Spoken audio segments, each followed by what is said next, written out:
খুঁজে পাওয়া যায় কি না, তাদের আসলে আদৌ কোনো অস্তিত্ব বা কোনো লোকেশন আছে কিনা, তো সেই ব্যাপারটা নিয়ে আমি কথা বলছি। আমার সাথে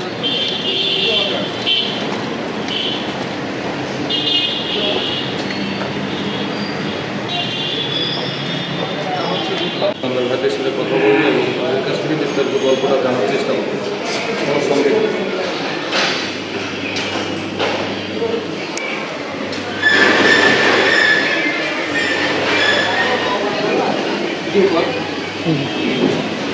কোথাও কোনো পাশে কোথাও কোনো আমরা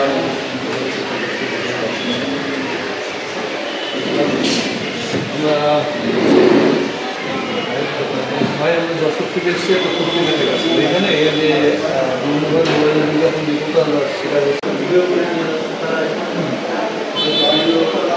ডেলিভারি চার্জ আছে 120 টাকা 100 টাকা, ওরা হয়তো 500 টাকা বা 1000 টাকা এরকম নেই, বুঝছেন? আমি এটা দেবো কেন? এটা তো আমারও বোঝাও।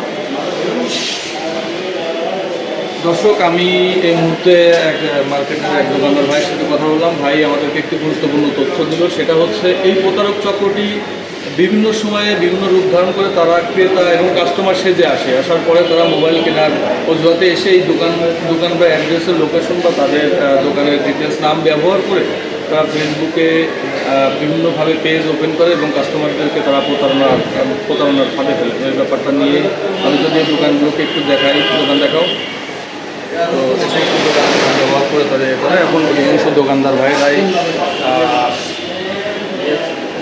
ভাইরা এই সমস্ত অসাধু চক্রটি তারা প্রতারণার আইনের আওতায় আনার জোর দাবি জানাচ্ছে।